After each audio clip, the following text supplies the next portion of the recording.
लिए नहीं। हे भाई और बहनों, दावीद के जीवन में मुसीबत क्यों आई, क्यों सब कुछ लुट गया उसका? क्योंकि उसने पहले सोचा कि अब शायद शाऊल मुझे ढूंढ लेगा। दावीद के जीवन में मुसीबत क्यों आई? क्योंकि वो गलत देश में चले गया था। दावीद के जीवन में मुसीबत क्यों आई? क्योंकि दावीद के ऊपर जो विश्वास करे हुए 600 लोग थे, उन सबको भी वो लेके चले गया। दावीद के जीवन में मुसीबत क्यों आई? क्योंकि दूसरों को वो अपना स्वामी बना के बैठा था, खुद उनका दास बना लिया था। हे भाई और बहनों, दावीद के जीवन में मुसीबत इसलिए आई क्योंकि उसने आकीश को खुश करने की कोशिश की, परमेश्वर को नहीं। हे भाई और बहनों, दावीद के जीवन में मुसीबत इसलिए आई क्योंकि दावीद ने परमेश्वर को छोड़ के खुद अपनी सोच से चलना शुरू कर दिया था। हे भाई और बहनों, आपके और मेरे जीवन में भी कुछ इसी तरह से होता है। जब हम परमेश्वर के ऊपर विश्वास करते हैं तो बड़ी सी बड़ी मुसीबत को हम पार कर देते हैं और निकल भी जाते हैं, लेकिन कभी कभी छोटी सी मुसीबत हमारे जीवन को जो है पीछे लेके चले जाती है। हे भाई और बहनों, दावीद अपने जीवन में इसलिए सब कुछ उसने खो दिया था क्योंकि वो गलत जगह पे था। है भाई और बहनों, दावीद ने इसलिए अपनी जिंदगी में सब कुछ खो दिया था क्योंकि वो गलत लोगों के साथ संगति कर बैठा था। है भाई और बहनों, दावीद इसलिए सब कुछ खो बैठा था क्योंकि उसके ऊपर जो विश्वास करने वाले थे उन सबको भी वो अपने पीछे लेके चले गया था। है भाई और बहनों, दावीद के जीवन में इसलिए मुसीबत आई थी क्योंकि वो दूसरों को किसी को अपना राजा मानने लग गया था और वो खुद को अपना दास कहने लग गया था। हे भाई और बहनों, दावीद भूल गया था कि परमेश्वर ने उसे चुना है, अभिषेक किया है राजा बनने के लिए, किसी का दास बनने के लिए नहीं। है भाई और बहनों, परमेश्वर ने आपको भी चुना है, परमेश्वर ने आपको अपने लहू से धो के पवित्र किया है, परमेश्वर ने आपको अपना बच्चा बनाया है। वो आपकी मुसीबतों में भी आपके साथ है, आपके दुखों में भी वो आपके साथ है। अगर आप विश्वास करोगे तब परमेश्वर बड़ी सी बड़ी मुसीबत में भी आपको बाहर निकालेगा।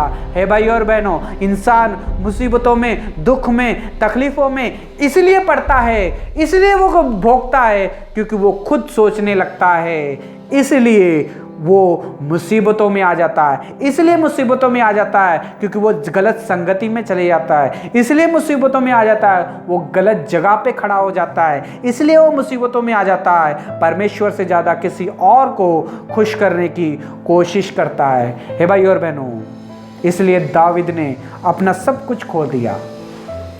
अमालेकी आए, युद्ध किया, उनके बीवी और बच्चों को सबको लेके चले गए। हे भाई और बहनों, उनका सोना चांदी भी सब कुछ लेके चले गए। हे भाई और बहनों, क्यों? क्योंकि दावीद ने खुद सोचा, दावीद ने गलत चुनाव किया, दावीद ने गलत जगह पे चले गया, दावीद अपने बीवी बच्चों को भी लेके चले गया, दावीद 600 लोगों को भी लेके चले गया। हे भाई और बहनों, 1 साल 4 महीने तक वही पराये देश में रहा, वो शत्रु के लिए लड़ता रहा। हे भाई और बहनों, इजरायलियों के खिलाफ, अपने लोगों के खिलाफ। हे भाई और बहनों, क्या हम अगर अपने भाइयों के बारे में, अपने भाइयों से लड़ेंगे, अपने मसीह भाई बहनों से लड़ेंगे, तो भाई और बहनों, क्या परमेश्वर चुप रहेंगे? नहीं।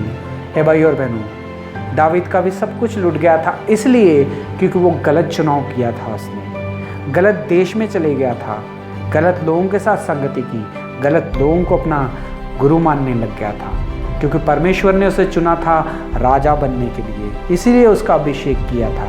लेकिन दावीद भूल के किसी और को राजा कहता है, बोलता है कि मैं आपका अच्छा दास हूँ। हे भाई और बहनों, आप और मैं कैसे हैं? आपका और मेरा जीवन कैसा है? आपका और मेरा विश्वास कैसा है? क्या हम मुसीबतों से डर रहे हैं, पीछे हट गए हैं, किसी और का सहारा ले रहे हैं, गलत लोगों की संगति में पड़ गए हैं? तो भाई और बहनों, इस वचन के साथ परमेश्वर हमसे बात कर रहा है। दावीद का सब कुछ इसलिए खो गया था क्योंकि उसने गलत चुनाव किया, गलत जगह पे था, गलत संगति में था, गलत अपने साथ लोगों को भी वो गलत रास्ते पे लेके चले गया था। हे भाई और बहनों, दावीद ने सब कुछ पा लिया।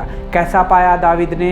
अपने घुटने टेके परमेश्वर के सामने, परमेश्वर से माफ़ी मांगी और परमेश्वर ने उसे सब कुछ लौटा दिया। हे भाई और बहनों, परमेश्वर ने दाविद को सब कुछ उसकी खोई हुई चीज़ को लौटा दिया। अगर आपकी भी कोई खोई हुई चीज़ है जो अब तक आपको नहीं मिली है, तो भाई और बहनों, देख लो कि आप गलत देश में तो नहीं हो, गलत लोगों के साथ तो नहीं हो, अपने साथ दूसरों को भी मुसीबत में तो नहीं डाल रहे हो।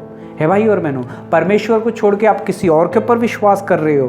तो आज परमेश्वर कह रहा है कि दाविद ने अपने घुटने टेके और प्रार्थना की और परमेश्वर ने उसे सब कुछ वापस कर दिया। परमेश्वर आपको भी खोई हुई चीज़ों को सब कुछ वो वापस करना चाहता है।